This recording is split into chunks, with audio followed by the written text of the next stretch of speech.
Hey, everybody, welcome to another episode of Voices of Recovery.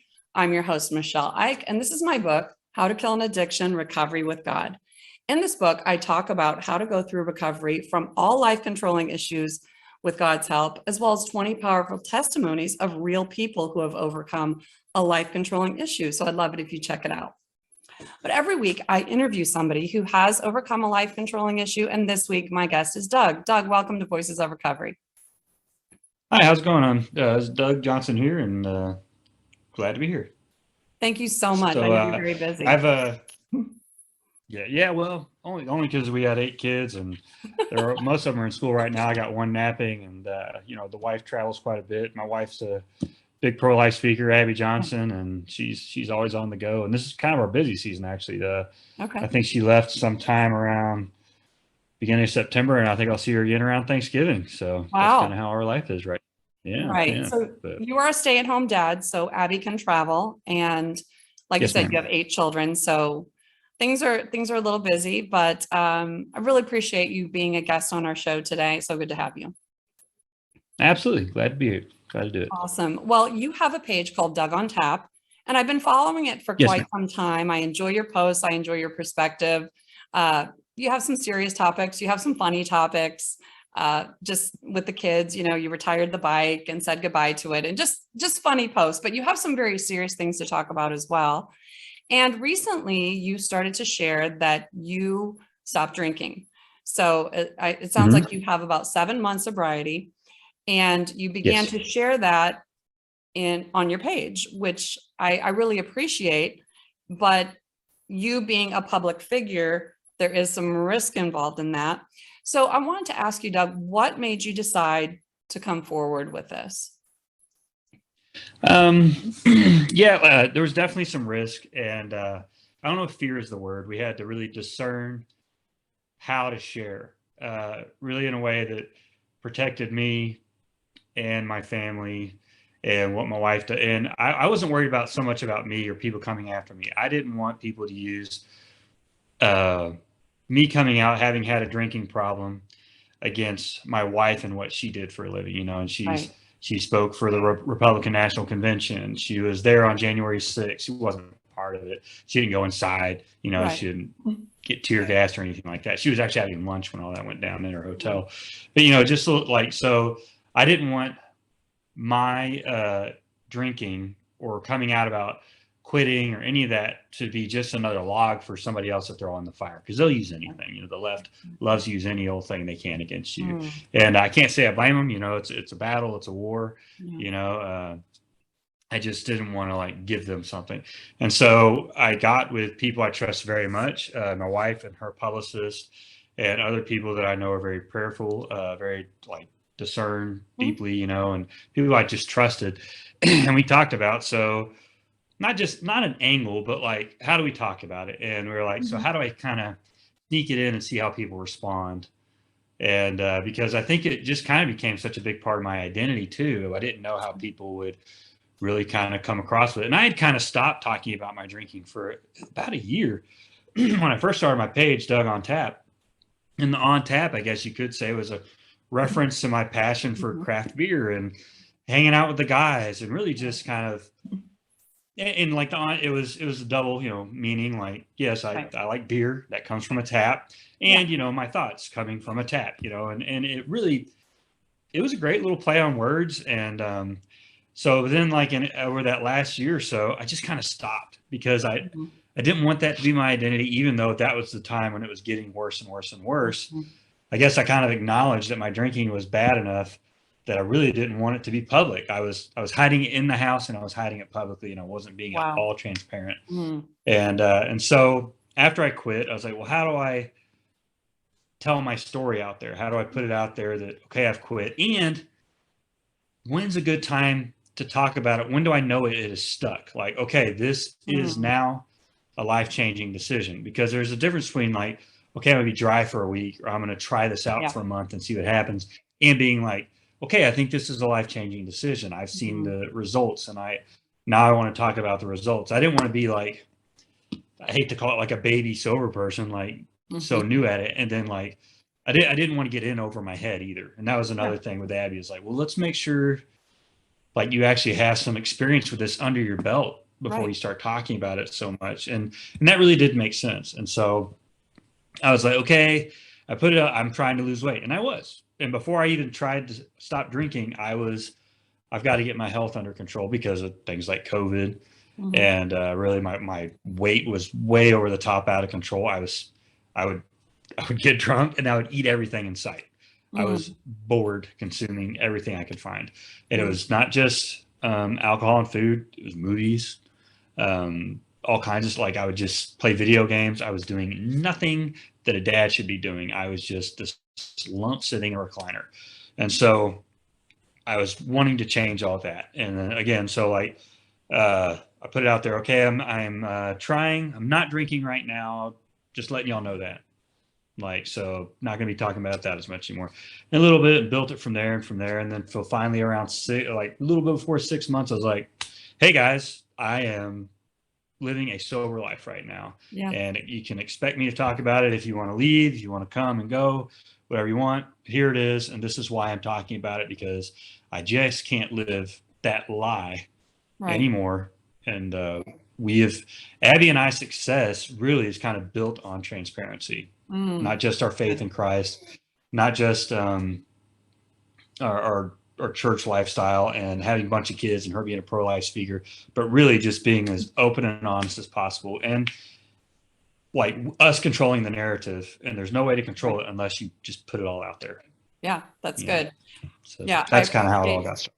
Okay, I appreciate your transparency on that, Doug. And you know, I sometimes just throw things out there without really thinking about it too much. But like you said, Mm-hmm. certain people are just waiting for something to pounce on. Unfortunately, that's part of the world you live in because of the spiritual battle you Right. were in over the pro-life issue.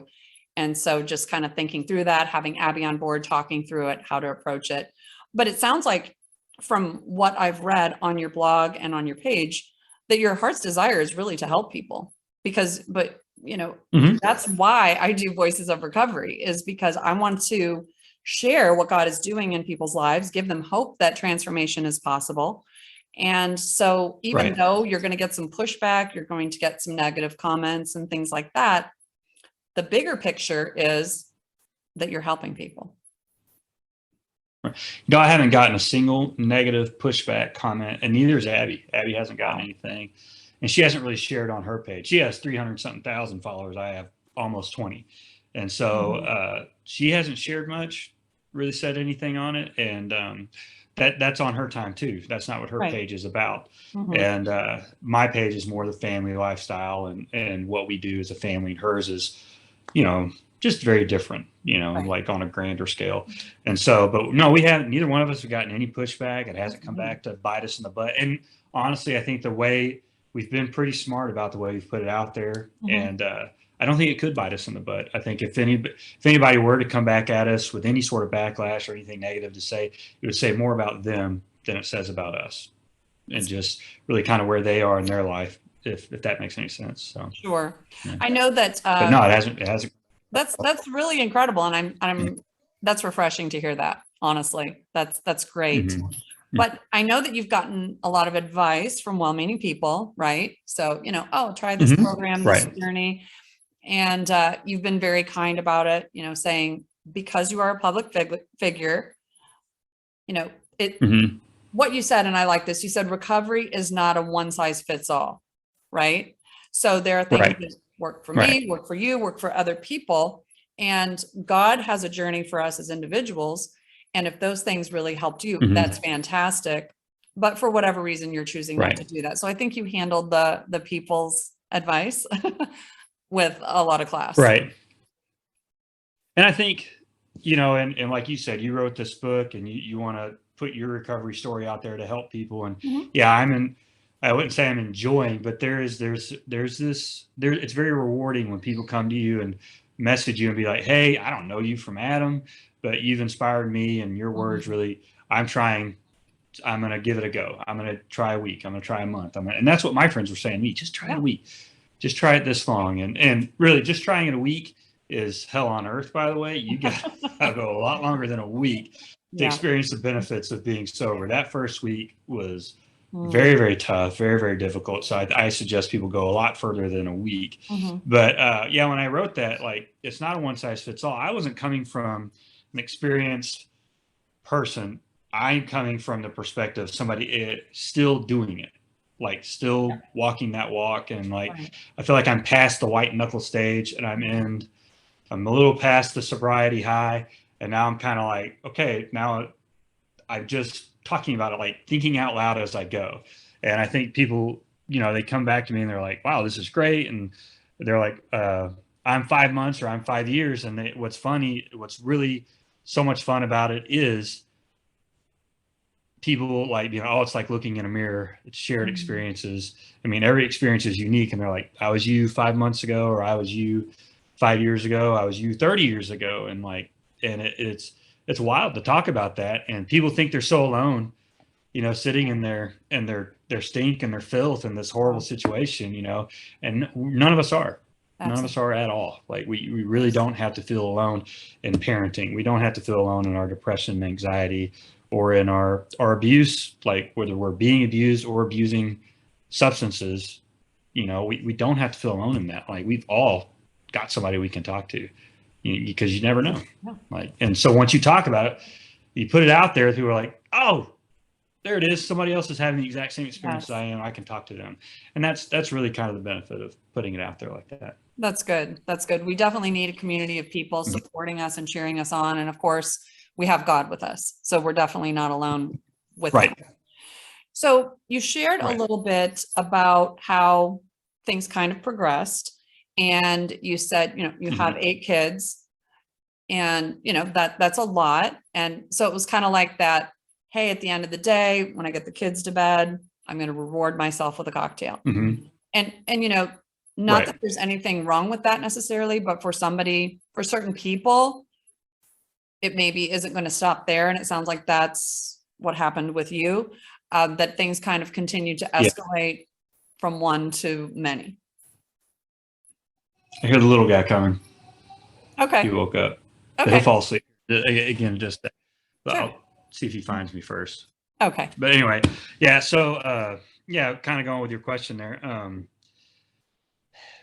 So it would start out like, okay, a couple drinks at the end of the day, or if Abby was home or I got a sitter, like, hey, I'm going to go have a few drinks, get an Uber or somebody will drive. And we tried to be as safe as possible about it. Sometimes we weren't. And, just being dumb, you do these silly things sometimes. And so, or like if we went camping, that was sweet. We're going to go camping. We're going to drink cold beers and sit around the fire and shoot the bull and just be men, and that sort of thing. It was a very silly way of thinking. And I don't fault anyone for thinking that way. I think if you have it in control and it never affects your life. And I think I was in junior college. I'll just kind of throw this in here. Yeah. And we were talking about alcoholism in a psychology class. And this stuck with me. Somebody brought up drinking and the amount a lot of us were binging as college students. And the teacher, I think it was either the professor or guest speaker, that said alcoholism isn't quite measured by how much you drink or how much you consume, so much it is by how much impact it has on your life and how it affects your life and those around you and the people that love you. And I was like, and that stuck with me. And that was, golly, that was 25 years ago that I heard that. And I started to realize that it really wasn't mattering how much I could drink or how much I did drink. It was mattering that I was slurring my words, falling asleep a little sooner than I should have, not caring about my responsibilities around the house, impacting my marriage probably the most. Like my wife would have to go on a trip and trust that I was staying coherent enough to take care of the kids while she was gone. And we had friends over a lot and they were really picking up the slack for me. I did have a very good support group then while I was in the middle of my drinking, and they're the same people that are here for me now as I'm sober. And they're like, you were funny when you were drunk, whatever, of course you were fun, Doug. I was never mean or violent like that. But now I'm definitely more fun to be around. I'm not repeating myself constantly and doing those sorts of things. And so, where were we? I guess, just, yeah. And as it progressed, like you were asking me how, like, Mhm. it started with just a couple drinks at night and Sure. it kind of progressed from there. It really just, it wasn't even that anymore. It wasn't just, oh, I'm waiting to have my cocktail at the end of the night. It was like, when I woke up, when can I start? Yeah. And like, if I hide it here, does it even count? If they don't see me drinking, does it count? Mhm. Like, can my wife hold it against me? Can they point out and say, I know you've had actually 5 beers, not 2, or Mhm. you finished that bottle of whiskey in the garage earlier Yeah. today, and now you're starting a new one over here. And so that's just kind of where it was towards the end. Okay. End of the drinking. Yeah. Well, thank you for sharing that. One of the things that you mentioned in your blog is that even when you weren't drinking, you were thinking about it. So Yeah, it is exactly. kind of, it becomes an all-consuming thing. And like you said Mhm. earlier, is it really about just having one drink? I mean, let's say you're just going to have one drink at the end of the day, but you think about it all day. It's Right. still consuming you. So Hmm. you said it kind of robbed you of being able to be present with your family. Exactly. Yeah, I think, and going back to our faith, uh, these children are a gift, obviously, right? Mhm. God entrusts us with this family, Yeah. not just with my wife. Like, you leave your parents, you get married, you become one, Mhm. and that's the design for marriage. And not just that, to be fruitful and multiply. Mhm. And there's a responsibility that comes with that. There's accountability that comes with that. And I was kind of putting the drinking before that. And like you said, like, I was not present at all. And I'll tell you another funny thing, not faith based at all, but they're the band, the Red Hot Chili Peppers, Mhm. their bassist named Flea, and he did this documentary. I thought it's a fun documentary if you can handle all the cursing, Okay. but it's basically a bunch of punk rockers, and it's called The Other F Word. F being the bad word, but now the F stands for family.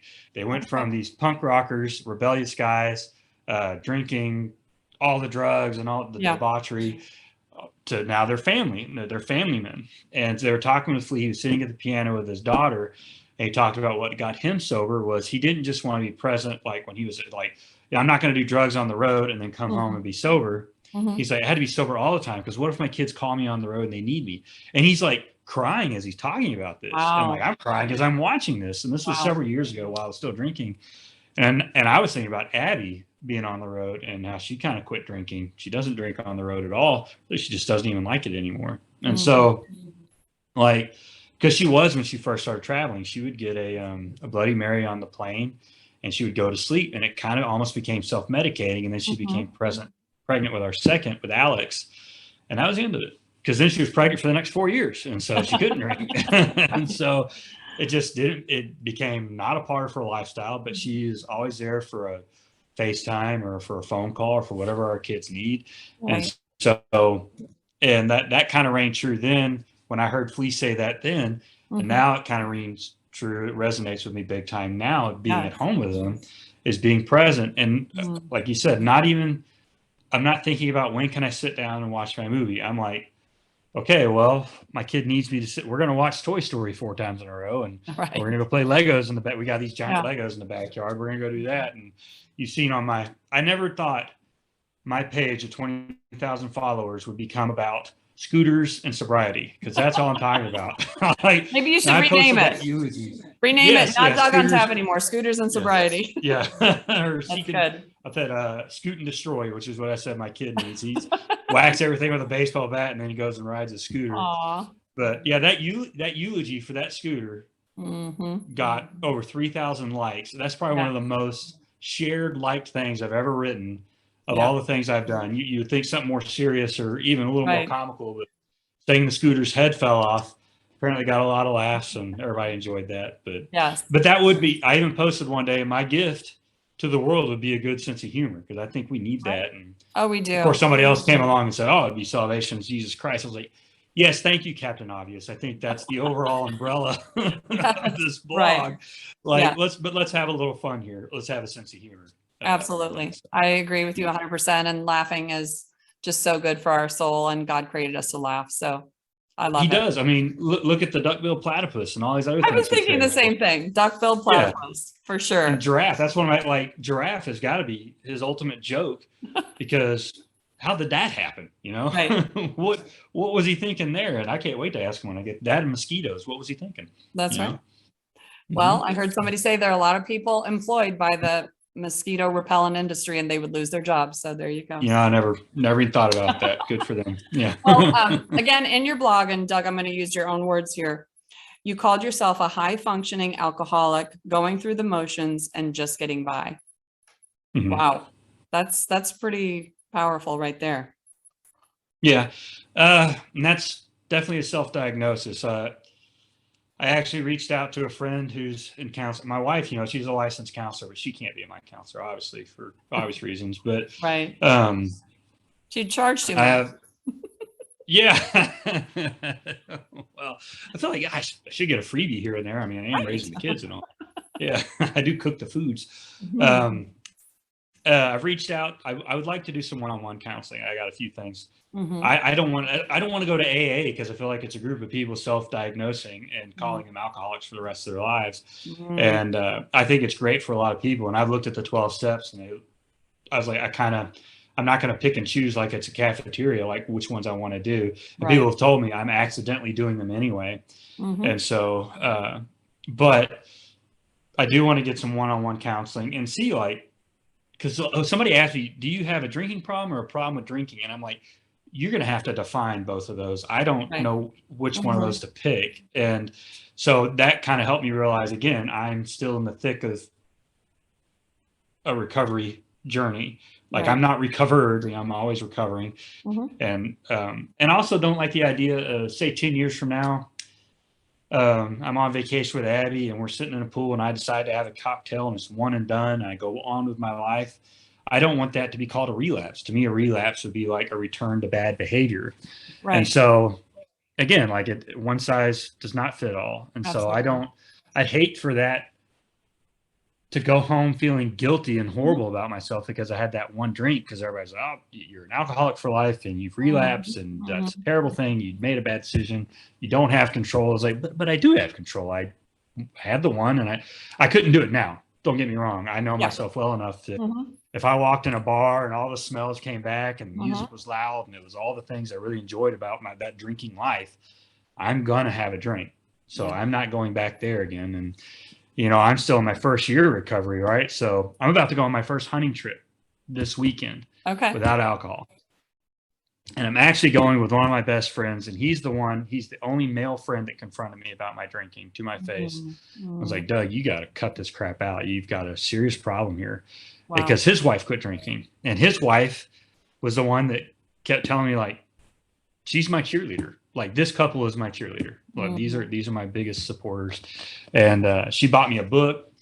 And kind of skipping around here, like, she bought me a book. It's called This Naked Mind. It's not faith based. It's very psychology, medical based, Mhm. which is great. And I haven't finished it because it kind of started to irritate me because I was in the middle of my grumpy sober phase. Okay. And I was like, but she spent her own money on it and sent it to my home. And I thought, well, what kind of jerk would I be if my Mhm. friend who's trying to encourage me to not drink. And it was like kind of a perfect storm of all these things happening. There's a lot of other factors for why I quit that week Sure. when I quit. But one of them was because she sent me that book. And I was like, she spent money on this book. It really meant something to her. I Right. should give it a go. And I started reading it. And the book actually kind of spoke about AA and the problems, like the things she didn't think were great about Mhm. it. And it was really about regaining control. And that's what her book is about, like Okay. getting control over it. And so, and to me, I get where she's coming from. And that was another irritation for me, is like, well, I'm trying to give the control back to God Yeah. through family, right? Like, he gave me this family. So that's Mhm. what I should be concentrating on. Yeah. Like, that's the gift he gave me. That's the lens I'm looking at this through. Not necessarily am I praying constantly, which I am starting to I keep seeing these memes like, don't do anything. Don't start your day without prayer. Like, because you got to get your head on straight. I'm like, oh gosh, duh, and so I Yeah. need to get back to that. And so it's like little building blocks that are kind of helping me through this whole thing. But yeah, I feel like I was a very high functioning Mhm. alcoholic. I could get everything done, and then some. I could drink all night, go to bed at 2 o'clock, get up at 7, mow the grass, and get started back on my zombie day. you Mm-hmm. know, like, and I might be hungover, but I never let it affect me. Like I never let it stop me because I Right. couldn't let anybody see how much this junk I was putting in my body was Right. slowing me down. I had to be like, no, I had to be Ron Swanson, you know, and I don't know if you've ever seen Parks and Rec. You Mm-hmm. know, he like drank a whole bottle of whiskey and built a harp that night. I had to be that guy. I had to be really Okay. cool like that guy. Yeah. But no, it wasn't working at all. That was obviously fiction. I can't live that fiction. I had to be Absolutely. over here in real life, Absolutely. you know. Well, Yeah. I think that's the challenge for somebody who is high functioning with alcohol or whatever, that Mm-hmm. you believe the lies that you're telling yourself that, hey, I got this and it's not a problem and I'm still doing XYZ. So no worries here. But again, back to your Right. blog, Doug, you said alcohol made it difficult for me to show them, meaning your family, how much I loved and cherished them. And that really touched my heart, because that's some big time honesty right there, and you taking Mm-hmm. responsibility for it and making a decision to make some real Right. change in your life. Yes. Well, you know, it's funny looking back. I've lost 25 pounds since I quit. Just came Congratulations. right off. And again, Yeah. like I was back in the gym and doing that other sort of stuff like that.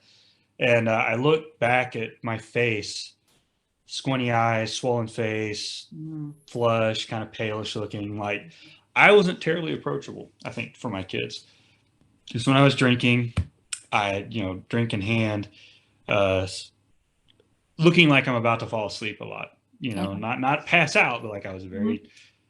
People called me a sleepy drunk, and so like that was it. Like I would go to put my twins to sleep, and I'd have to set a timer on my watch so that it would go off in 10 minutes. So when they fell asleep, I wouldn't be there all night because I had other kids to put to sleep too. So I'd have to wake myself up from putting them to sleep. Mm, So that's something I haven't really talked about. Like because I was drinking enough that it just made me sleepy all the time. okay. And so I had to wake myself up from that and then go put other kids to sleep and then wake myself up from that to Wow. come back and put the youngest to sleep. And so I think my kids just saw me as, oh, Dad's probably sleeping. Why bother to go talk to him? And like Mhm. looking at me, I would get frustrated a lot. I mean, I get frustrated with math homework these days, no matter what. I mean, Amen. math when I was a kid is not Yeah. like it's like what's his name in The Incredibles too. You know, Yes. like math is math. You know, like I don't understand what they've done to it. And so drinking doesn't help you help you do that with my Right. kids. And so yeah, my oldest is 14, and she's very thankful for me for quitting. Like Mm, she's voiced that completely. And my other kids, I don't think have the vocabulary to voice how right. thankful they are for quitting. And I know they've seen the change. I just don't think they have the ability to compute what that change is necessarily. They just know I'm different and I'm more fun and I speak clear. I have a mumbling problem as it is. And Mm, then throw drinking on top of that and slurring your wow. words and sound like a complete idiot, you know, Mm, that definitely makes a difference. And so with my son, who's 9, he has his own anxiety problems. You know, we've taken him to counseling too for mhm. he has anxiety with school. And so I think he couldn't share that with me. And I think that's another like God, the timing of this, me sobering up and this anxiety of his coming like that face showing itself. Right. Like, okay, now I'm present and we could see it. My wife saw it first and now we're able to deal with it and I can actually Mhm. see it. Whereas before I'd have blown it off.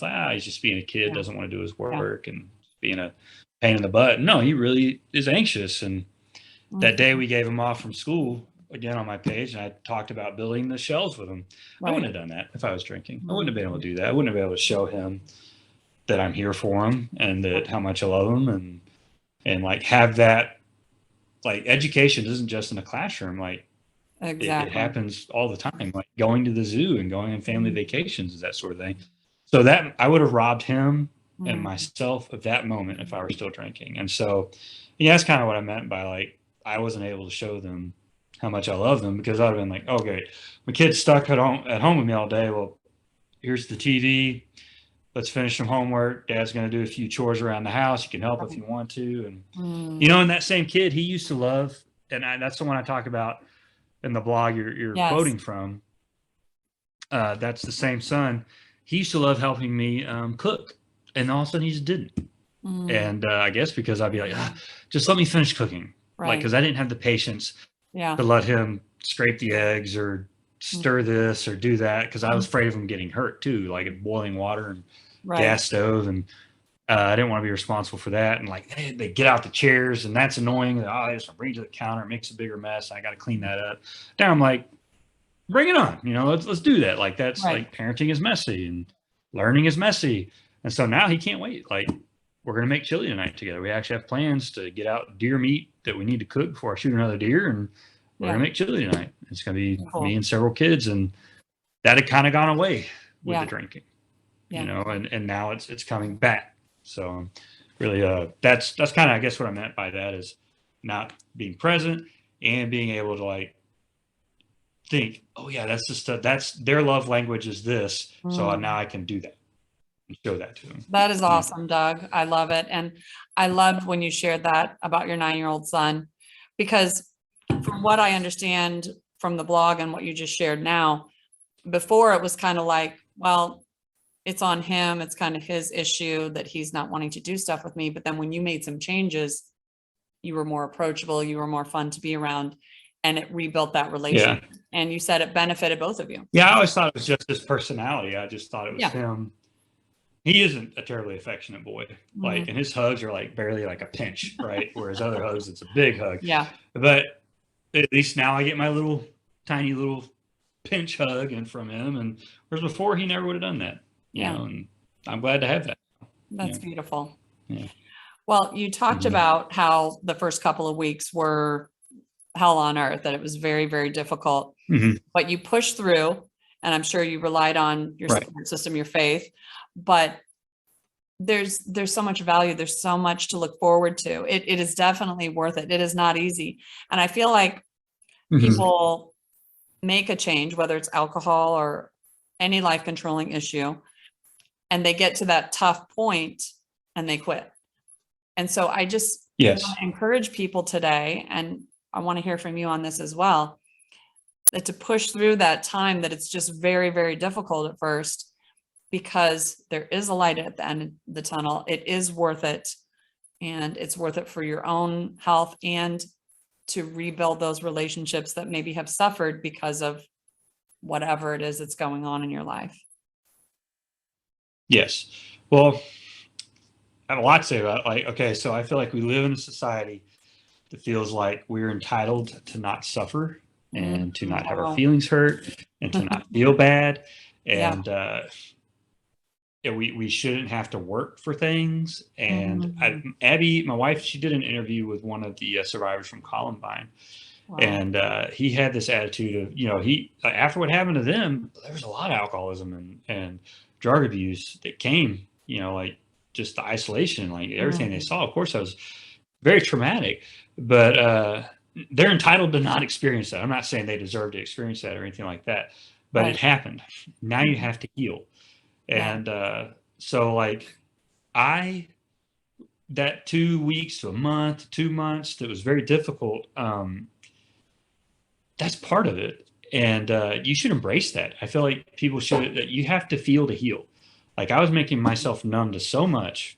Wow. And then the withdrawal that comes with it, like you're going to have to go through that. And I think that really, like suffering, like Mary's just the best example I can think of suffering for Christ. She was there for everything that happened with his crucifixion. She was right there. And I just imagine, when you watch the Passion of the Christ, she's always there looking him in the face. And I don't want to get emotional talking about this, but like, and she's so beautiful.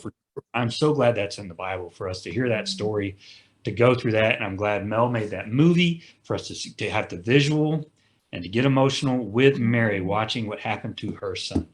And so I feel like, wow, our tiny little stories like that, our little journeys like that, go ahead and feel it. Be there, be in it. Like it's gonna suck and it's gonna hurt and it's gross, and you're gonna want to wash it off and you're gonna want to be free of it.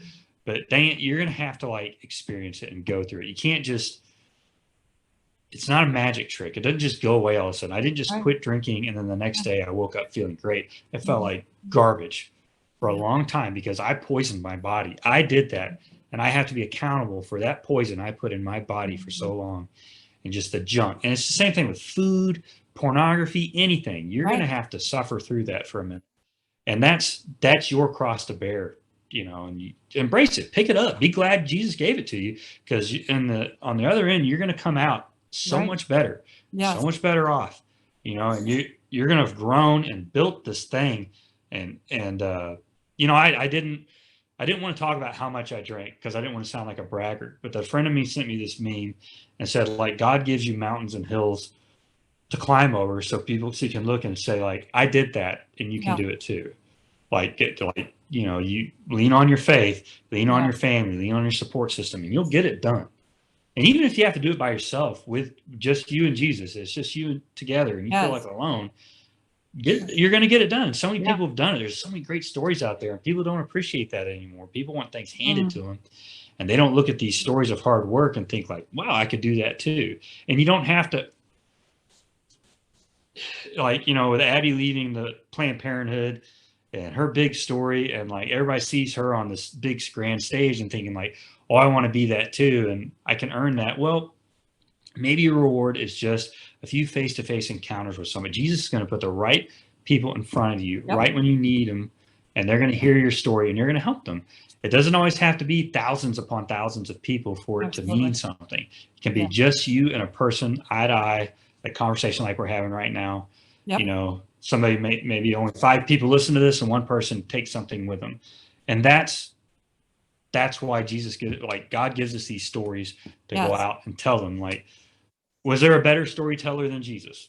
I mean, that man told the best stories, and they're all written down for us. And like, he had his parables and everything else. And so that's why I love movies and fiction and books and these sort of things, because they tell these stories for us, and we have our own stories too. And so when people think it's too hard, and when people don't want to go through the recovery of it, and people don't want to have to suffer, I'm saying, well, too bad. Like, do it. Please just do it. And like, you'll be a better person for it. And Absolutely. think of Mary. Think of Peter and what he went through. Like, he denied Jesus, and like, he was told he was going to do it. He was told, you're going to be a terrible person for 10 minutes, and like, this is the time and place you're going to do it. And he did it anyway. And so he still had to get through that, and he still was given the keys to the church. And so God wants to use you. So you may think you're like this lowly person, but God wants to use you, and he's going to do it through work. And work is good. Work is great. Getting your hands dirty is awesome. Like, just do it. That's my advice there. Just go for it. I agree with you wholeheartedly. Be happy about it. Do it with joy. In a world where we don't want to be hurt. We don't want to have our feelings hurt. We don't want to suffer. But the Bible talks about suffering builds our character, and there is a purpose in pain. It warns us that something is wrong. If I don't feel pain, I'm just going to keep injuring myself. Pain tells me, hey, there's a problem, whether it's physical pain or emotional pain. Right. And we need to go to God and figure out what's going on and get to the root of the issues. It's not always about just drinking, or we quit using, or we quit overeating, or whatever. We need to partner with God and get to those root issues that are causing us to do those things. And that is an excellent point. Well, in your blog, you kind of gave some steps. I want to go through those quickly because we're a little bit short on time, but you said that number one, you showed up and leaned into parenting. And that's when you shared the beautiful story of your 9-year-old and how there's been so much restoration in that relationship. But then number 2 was ask tough questions. And here's a tough question that you asked yourself, and you're suggesting other people ask themselves. And it's this: is my fill in the blank coming between me and the people who love me? Wow. So in your case, is my drinking coming between me and the people who love me? For somebody watching, it could be, is my overeating, is my drug use, is my fear, is my anxiety, whatever that is. And that's why I use the term life controlling issues. That is a super tough question. And it sounds like you had some good friends who kind of nudged you a little bit and said, hey, and at the end of the day, it has to be your decision to take the step. Right. Yeah. People can't pull you off of it. I think sometimes some people get confronted and they end up going to like a rehab facility or something of that nature. And I think that's, sometimes if things get that far, I guess it depends on what your rock bottom looks like. in Yeah. that sense too. Sometimes you're forced into recovery, and sometimes you make Yeah. the decision. And for me, I'm so glad I was able to just make the decision. And maybe it was too little, too late for at some point, and like I should have made it. I can sit there and say, "Oh, I wish I'd done it sooner." But now when I look at the timing of it, and God's timing is so much fun It to look at. is. It really is. Yes. Like my wife was a volunteer and then did like what she did at Planned Parenthood, involved in the abortion industry for all Right. this time. And I apologized to her. I was like, I'm sorry for not being a stronger husband to get you out of there, and like putting my foot down and not protecting you as much from that. But thinking about it, like I couldn't get her to stop. There's no way, man. That woman Yeah. waved the biggest pro-abortion flag in the world, and she Wow. thought what she was doing was this, that, and yet. And like her story is her story, and her journey is her journey. Yes. Yes, I'm a big part of it. Right. And but it's just good I was there. I was the soft place to land. I didn't do the "I told you so" thing. And Yes. she did the same thing for me when I quit drinking. Yes, I drank for all these years, and once I stopped, and it was tough on her too. I think she was kind of used to the muck, and that I think that's other things. Like when you look at families of people who are in recovery, they have to go through some things too. Like she had to put up with my grumpy butt for weeks. I was mean, Yeah. like, and the headaches and everything. And so, yeah, I think. Sorry, what was the question exactly? Like you're saying, I get lost in all that. No, yeah, that's a good question that you're asking about my question. But we were just talking about the tough question. Oh, Is yeah. in your case, Blank. drinking Yeah. causing problems? And that's a question Well, I think we all need to ask, because like you said, we can fool ourselves into believing I'm functioning. It's not hurting anybody. It's not affecting anybody but me. There's a big lie, right? It's just affecting me and all of that. So just encouraging people to ask the tough question and get real. And it sounds like that was, you had to get to a certain point. Abby needed to get to a certain point. God's timing is perfect. I needed to as well. And you did also. So I've really come to respect my journey and the journey of other people, because I look at somebody and go, wow, that's got to be rock bottom. I'm like, whoa, that's a mess, but God's timing is he knows what he's doing. He sees the big picture. Well, and there's things that may shock other people and not one person and not others. Like some people may be shocked to find out how much I was drinking, whereas other people that have been through it be like, oh no, that sounds about right. Like it could have gotten worse. It definitely could have taken on more. And if I were to go back and drink the amount I was drinking right when I stopped, right now, I'd probably die of alcohol poisoning. Oh, wow. And a friend of mine, like a girl on my my thing, private messaged me. She lost her husband. He was sober for 6 months. It was when I did my 6-month post, and they went on vacation, and he relapsed on vacation, and he died of alcohol poisoning and left her with 4 children alone, and four very young kids, like in elementary, junior high age. And I was like, so I was like, well, what do you need? My wife runs a ministry to help mothers in transition, and like that's what the pro-life movement is. Like we're trying to help mothers. It's not just about saving babies. It's about building stronger families and helping mothers and fathers and families. That adoption to me is not the cure-all to abortion. It's building stronger families and keeping and building these families like 2 biological parents under one roof. I know that can't happen for everybody. Some people may think it's a pipe dream or entitlement or a privilege. I don't think it's a privilege. I think it's exactly what God designed for us, and we should be working towards. I don't see that as a privilege at all. So I think that I see that as it should be. I'm sorry for people that didn't have it. But what do we do now? Again, it's like okay, so we got to feel to heal. Let's feel that. Let's feel that out and see how we can make it better.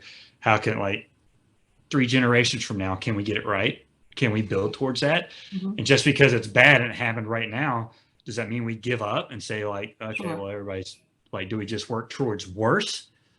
Like just let it continue to snowball out of control, or do we try to make it better and build something better for future generations and that sort of thing? And so like when you're talking about what's coming between me and my family, are you spending 3 hours at the gym instead of 1 when 1 will do? And like I read in a book about like the addiction of pornography, and it had a great passage in there like, yes, okay, men compartmentalize that and they go to their computer, everybody's asleep, I'm not hurting anyone, I'm just doing this. And for men, it's not about like, this chick's hotter than my wife, so I'm looking at this, or I'm not getting what I need over here. Yeah. A lot of times it's really just a stress relief. When you think about drug abuse and the dopamines and all that, what it does to your brain, pornography, how it rewires things, it's not even about trying to hurt anyone. It's really about, it might as well be heroin or something like that, right? And so you're looking for a high. But are you spending 3 hours from 12 to 3 o'clock in the morning looking at pornography when you should be sleeping, and then going to work tired, and then coming back? And then are you thinking about like, I got to get my kids to bed, my wife to sleep, blah, blah, blah, and then so I can go do that? Is that all that's on my mind? And that's affecting your family. Like, you can look at anything like that, like work. Are you a workaholic? Are you doing anything that's just taking you away from this thing God gave you, which is hopefully your family? Or if you're single, it goes for single people too. Is it taking you away from your ministry? Is it making you so you can't get out there and meet someone? Or is it whatever your vocation is, whatever God gave you for your job to do, whatever makes you happy, whatever makes you holy, whatever makes you the person God intends for you to be, is it taking you from that? And if it is, then you need to ask yourself that question and check it.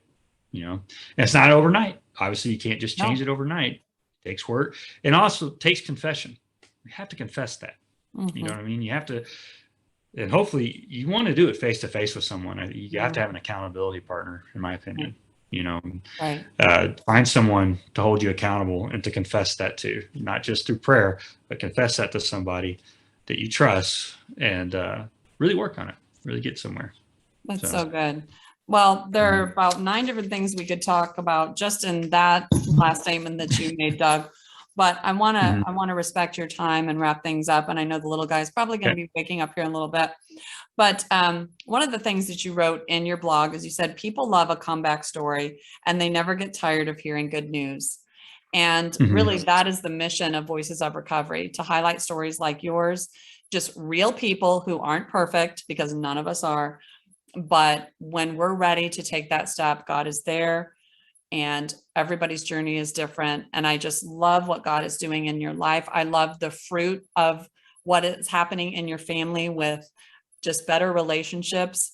And that makes the pain and suffering of the choices that you've made to stop drinking and to move forward worth it. And I just so appreciate you and your views on this and other things as well. But as we close today, Doug, is there anything else that you would like to share with our audience? Yeah, I guess I kind of going back to the whole, you got to feel to heal. Yes. Like, I really hope people consider that. And even if you don't think you have something to heal from, maybe you do.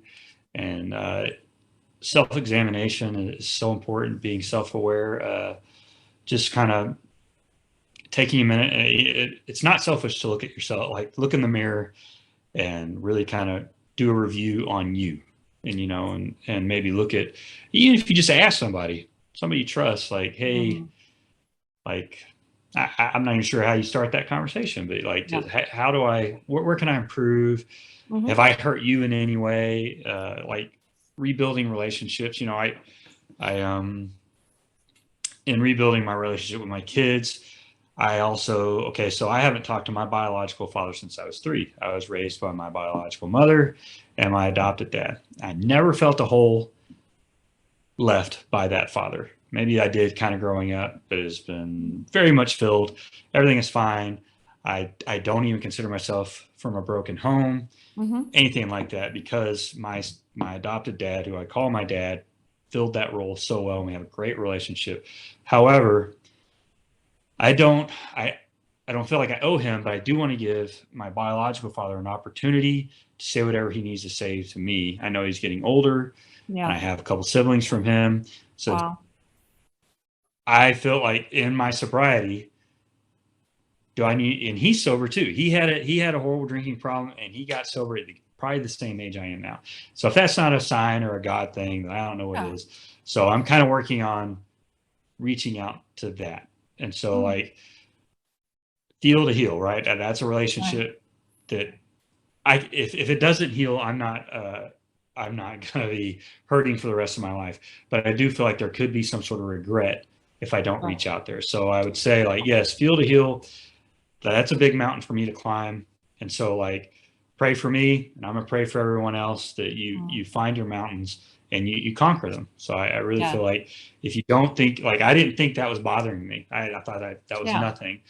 So in being sober, like, whatever everybody else has out there that Yeah. you don't know you're going through, you need a little Mhm. self-examination, Mhm. find those things and go ahead and deal with it, and you're probably gonna be better off.